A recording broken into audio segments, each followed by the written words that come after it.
ಕ್ರಾಂತಿ ಮುಗಿದ ಮೇಲೆ ಒಂದು ಶಾಂತಿ ಬೇಕಾಗುತ್ತೆ.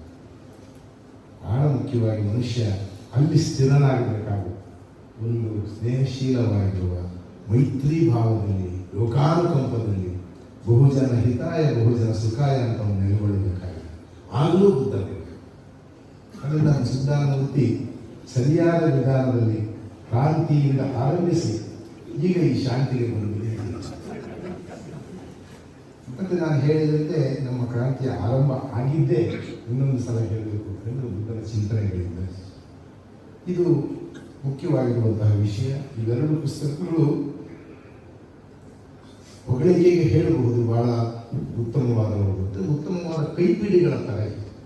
ಪ್ರವೇಶಿಕೆಗಳು ಅಂತ ನಾವು ಯಾರನ್ನ ಕರಿತೀವಿ ಬೌದ್ಧ ಧರ್ಮದ ಬಗ್ಗೆ, ಹೊಸಬರಿಗೆ ನಾವೇನನ್ನಾದರೂ ಹೇಳಬೇಕು ಬುದ್ಧನ ವಿಷಯಗಳನ್ನು ಒಂದು ಸಾರ ಸಂಗ್ರಹವಾಗಿ ವಿಚಾರವಾದ ಅಂದರೆ ಏನು, ಕಾರ್ಯಕಾರಣವಾದ ಅಂದರೆ ಏನು, ಪ್ರತೀತ್ಯ ಸಮುಪಾದ ಅಂದರೆ ಏನು, ಪ್ರಕ್ರಿಯಾ ಮೀಮಾಂಸೆ ಅಂದರೆ ಏನು ಇತ್ಯಾದಿಗಳನ್ನು ನಾವು ಹೇಳಿಕೊಡೋದಕ್ಕೆ ಒಂದು ಕ್ರಮಾನುಗತವಾಗಿರುವಂತಹ ಒಳ್ಳೆಯ ಉತ್ತಮ ಕೈಪಿಡಿಗಳು ಥರ ಇದ್ದಾರೆ.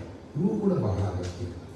ಯಾಕಂದರೆ ಬುದ್ಧ ಈಚೆಗೆ ಅಂದರೆ 20-30 ವರ್ಷನೇ ಆಗಿರಬಹುದು, ಒಂದು ಫ್ಯಾಷನ್ ಆಗಿ ಚಲಾವಣೆಯಲ್ಲಿದ್ದಾರೆ. ಬುದ್ಧನ ಬಗ್ಗೆ ಏನು ಗೊತ್ತಿಲ್ಲದಿರೋರು, ಬುದ್ಧನ ಬಗ್ಗೆ ಏನು ಓದದೇ ಇರೋರು ಕೂಡ ಬುದ್ಧನ ಪ್ರತಿಮೆಯಂತೂ ಮನೆಯಲ್ಲಿ ಇಟ್ಕೊಂಡಿರ್ತಾರೆ. ಪ್ರಪಂಚದಲ್ಲಿ ಅತ್ಯಂತ ಹೆಚ್ಚು ಖರ್ಚಾಗುವ ಪ್ರತಿಮೆಗಳು ಬುದ್ಧ. ಅಮೆರಿಕದವರು ಬುದ್ಧನ ಇಟ್ಕೊಂಡಿರ್ತಾರೆ. ಆಶ್ಚರ್ಯ ಅವರು ಬುದ್ಧನ ಇಟ್ಕೊಳ್ತಾರೆ ಅಂತ ಹೇಳಿದ್ರೆ, ಪ್ರಪಂಚದಲ್ಲಿ ಇಷ್ಟು ಕ್ಷೋಭೆಯನ್ನು ಮತ್ತು ಅಶಾಂತಿಯನ್ನು ಉಂಟು ಮಾಡುವ ಅಮೆರಿಕರು ಬುದ್ಧನ ಪಾಪ ಚಿತ್ರದ ತರ ತಿಳ್ಕೊಂಡು ಇಟ್ಕೊಂಡಿದ್ದಾರೆ. ಅವರನ್ನು ಅನುಸರಿಸಬೇಕು ಅಂತ ಹೇಳಿದ್ರೆ ಬುದ್ಧ ಹೇಳಿರುವಂತಹ ಒಂದು ಮಾಧ್ಯಮ ಕಾರ್ಯಕ್ರಮವನ್ನು ಅಥವಾ ಮಧ್ಯಮ ಮಾರ್ಗವನ್ನು ಅವರು ಅನುಸರಿಸಿ ಅತಿ ಆಸೆಯನ್ನು ಬಹಳ ಸಲ ಆಸೆಯೇ ದುಃಖಕ್ಕೆ ಕಾರಣ ಅಂತ ಅವ್ರು ಮಾಡಿದ್ರು. ಮೊನ್ನೆ ಮಹಾದೇವರು ಸಿಕ್ಕಾಗ ನಾನು ಹೇಳ್ತಿದ್ರು, ನೀವು ಅದು ಸರಿಯಾದ ಅನುವಾದ ಅಲ್ವೇನೋ ಜಯಪ್ರಕಾಶ್. ಯಾಕಂದ್ರೆ ಆಸೆ ಇದ್ದರೆ ಮನುಷ್ಯ ಬದುಕಲು ಹೇಳ್ತೀವಿ ಅಂತ, ನಾಳೆ ಇರ್ತೀನಿ ಅನ್ನೋದೇ ಇದ್ದರೆ ಮನುಷ್ಯ ಇರೋಕ್ಕೆ ಸಾಧ್ಯ ಇಲ್ಲ. ಬುದ್ಧ ಹಂಗೆಲ್ಲ ಹೇಳಿರಲಿಲ್ಲ. ಅದು ತೃಷ್ಣ. ಮೂಲದಲ್ಲಿ ಪಾಳಿಯಲ್ಲಿ ಅವರು ಬಳಸಿರುವಂಥದ್ದು ತೃಷ್ಣ, ಮಹದಾಸೆ, ಕಿರಿದಾಸೆ ಅಥವಾ ದುರಾಸೆ. ಆ ಆಸೆ ಯಾಕಂದ್ರೆ ಬಿಟ್ಟಿರಬಾರದು ಮತ್ತು ಕಟ್ಟಿಕೊಂಡಿರಬಾರದು. ಇದು ಮಧ್ಯಮ ಮಾರ್ಗ. ದೇಹವನ್ನು ದಂಡಿಸಬೇಡ, ಅತಿ ಸುಖಕ್ಕೆ ಆಸೆ. ಇವುಗಳ ನಡುವೆ ಏನಾದರೂ ಒಂದು ಆಸೆ ಇರುತ್ತೆ. ದುರಾಸೆ ಇರಬಾರದು, ಅತಿ ಸುಖಕ್ಕೆ ಇಳಿಸಬಾರದು ಅಂತ ಹೇಳಿದರೆ ಅದು ಅದರ ಮುಖ್ಯವಾಗಿರುವಂತಹ ವಿಷಯ. ಅದನ್ನು ನಾವು ಇವತ್ತು ಪ್ಯಾಷನ್ ಮಾಡಬೇಕು, ಭಾರತೀಯರಿಗೂ ಅಥವಾ ನಮ್ಮ ಯುವಜನರು.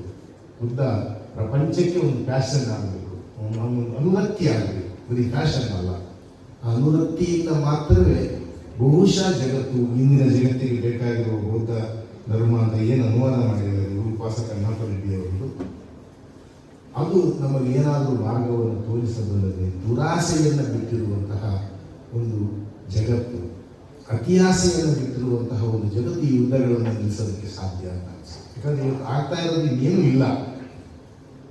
ಅತಿಯಾಸೆ ಅನ್ನುವಂಥದ್ದು ಪ್ರಪಂಚದಲ್ಲಿ ತುಂಬಿ ತುಳುತ್ತಾ ಇದೆ. ಅತಿ ಲಾಭದ ಆಸೆ, ವಿಪರೀತ ವ್ಯಾಪಾರವನ್ನು ಮಾಡಬೇಕು, ವಿಪರೀತ ಲಾಭವನ್ನು ಗಳಿಸಬೇಕು, ವಿಪರೀತ ಮಾರುಕಟ್ಟೆಯನ್ನು ನಿಯಂತ್ರಣದಲ್ಲಿಡಬೇಕು. ಇದರಿಂದಾಗಿ ಯುದ್ಧಗಳನ್ನು ಸೃಷ್ಟಿ ಮಾಡಲಾಗ್ತಾ ಇದೆ, ಕ್ಷೋಭೆಯನ್ನು ಸೃಷ್ಟಿ ಮಾಡಲಾಗ್ತಾ ಇದೆ. ಅದರಿಂದ ಅದಕ್ಕೆ ಅರ್ಥ ಏನು ಅನ್ನೋದು ಗೊತ್ತಿಲ್ಲ. ಫೆಲಿಕ್ಸ್ ಗ್ರೀನ್ ಅನ್ನೋ ಬಹಳ ಹಿಂದೆ 1965ರಲ್ಲಿ ದ ಎನಿಮಿ ಅಂತ ಒಂದು ಪುಸ್ತಕ ನನ್ನ ನೆನಪಿನಿಂದ ಹೇಳ್ತಾ ಇದ್ದೆ. ಅಮೇರಿಕಾದ ಬಗ್ಗೆ ಅವತ್ತೇ ಅವನು ಹೇಳಿದ್ದ, ಪ್ರಪಂಚದಲ್ಲಿ ಯಾರಾದರೂ ಎನಿಮಿ ಅಂತ ಇದ್ದರೆ ಅವನು ಅಮೇರಿಕಾ. ಯಾಕೆ ಅಂತ ಹೇಳಿದರೆ, ಇಡೀ ಪ್ರಪಂಚದಲ್ಲಿರುವಂತಹ ಬಂಗಾರದ ನಿಲುವಳಿಯಲ್ಲಿ 55% ಅಮೆರಿಕದವರ ಇದೆಯಾ. ಇಡೀ ಪ್ರಪಂಚದಲ್ಲಿ ಓಡಾಡುವ ಪ್ರತಿ 5 ಆಟೋಮೊಬೈಲ್ಗಳಲ್ಲಿ 3 ಆಟೋಮೊಬೈಲ್ಗಳು ಅಮೆರಿಕದಲ್ಲಿ ಓಡಾಡ್ತವೆ. ಇಷ್ಟಲ್ಲದೆ ಆಫ್ರಿಕಾ ಮತ್ತು ಹಲವು ಏಷ್ಯಾ ಖಂಡಗಳ ವಾರ್ಷಿಕ ಬಜೆಟ್ಗೆ ಸಮನಾದ ಮೊತ್ತವನ್ನು ಅಲ್ಲಿನ ಹೆಣ್ಣುಮಕ್ಕಳು ಬರೀ ಕಾಸ್ಮೆಟಿಕ್ಸಿಗೆ ಬಳಸ್ತಾರೆ.